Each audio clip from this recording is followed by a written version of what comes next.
Sziasztok! Ausztriában vagyunk a Gleisdorfi Expo, ez a Expo, amit itt megrendeznek. Mi voltak éppen Aaron Bell amerikai tetoválóért jöttünk le, ugyanis vele egyeztettünk le egy interjút, amit majd itt most későbbiek folyamán láthattok. Továbbiakban beszélnek magukért a felvételek, meg a képek. Rohadt meleg van, mi zúzunk is valamerre. Csá!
I'm from Seattle, originally from California. I grew up in California and moved to Seattle in '93.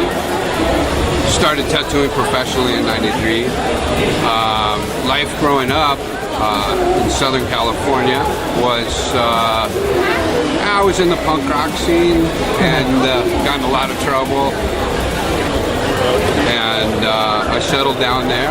I got married and started tattooing professionally, got an apprenticeship, and things got much better.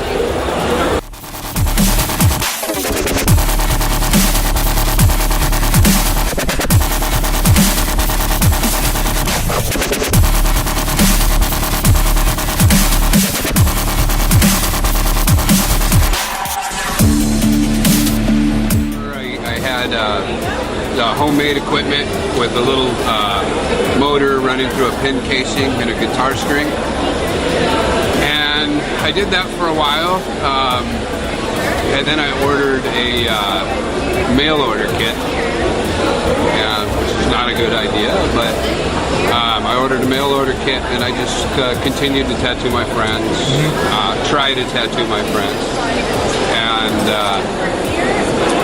did a lot of crap. You know, nothing I'm proud of, and so I kind of let that go. It wasn't going so well for me, and then I moved to Seattle, and like I said, that's when I got an apprenticeship. Tattoo shop opened right next door to my house, and so yeah, I started learning the ropes and gradually started tattooing professionally, and shortly thereafter bought the business from my boss in '95 and changed the name to Slave to the Needle, and from there it was it gradually became more successful.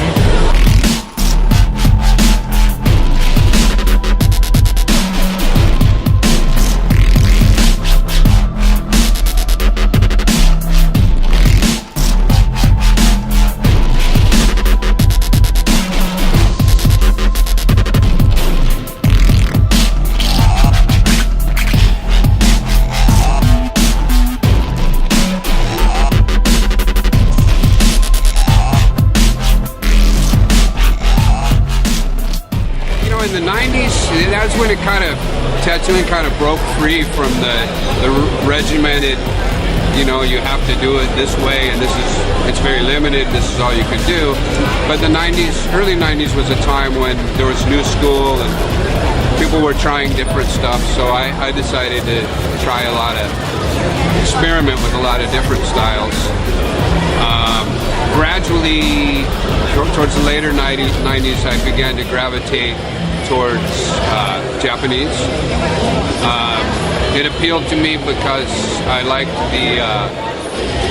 the way the compositions worked on a large scale and fit the body. So I became more and more interested with the Japanese style. So by probably 2000 or so, that was my main focus from there on.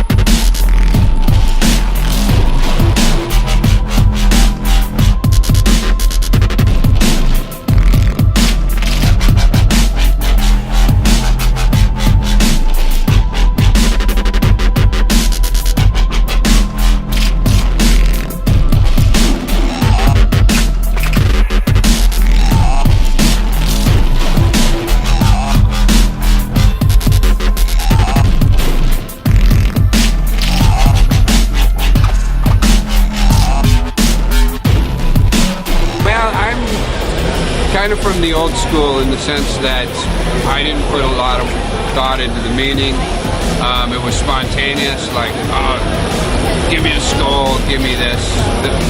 This one, you know, I was in a band, so I felt I should get a guitar and a microphone. Chrome in the 90s was the style. So I got that. And then, like I said, I gravitated more towards the Japanese. That's the Oni, Japanese demon.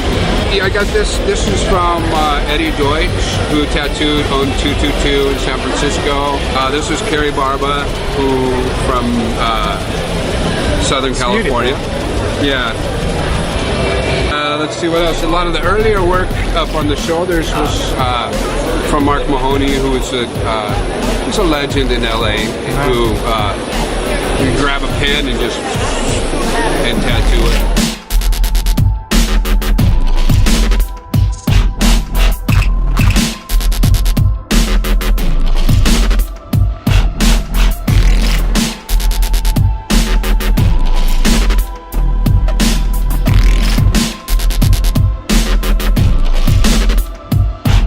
And then my back piece is being done by Horitomo, Japanese tattooer who is working in San Jose on a visa, who has worked and learned from Horiyoshi 3.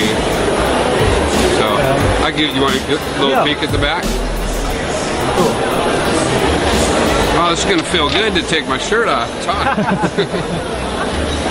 It's hot in here. Yeah, really.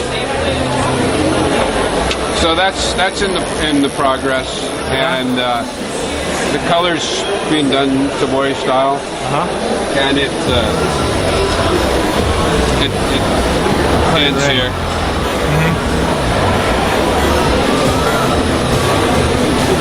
So, and my favorite is my daughter. She was 4.5. She did her name. Cool. Some old punk rock stuff. That was one of my first ones. I did it on myself in, I don't know, early 90s, I guess. My first one in a shop. Not proud of it.